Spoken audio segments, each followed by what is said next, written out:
We're in room 505 at the Global Hotel.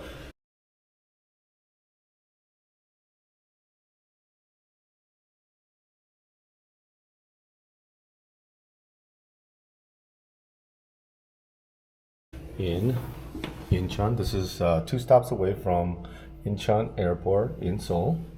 And we're just going to give you a quick tour.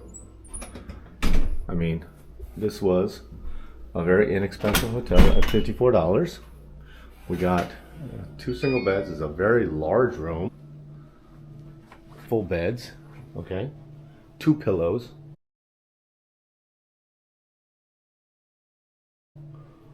And it's a very spacious room, if you can tell. Big TV, we don't care about that. There's a fan. There is a refrigerator, a full size, mini, that's actual refrigerator that was plugged in and on working, which we've only found chillers now. And then we have the shower. Okay, nice mirror. And products. Yeah. And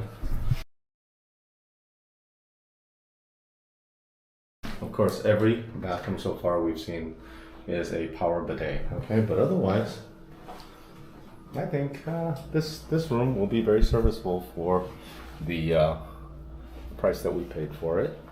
It was approximately $54 for a weekday. So, guys, hopefully you'll enjoy your stay here if you ever happen to be in the area. Take care.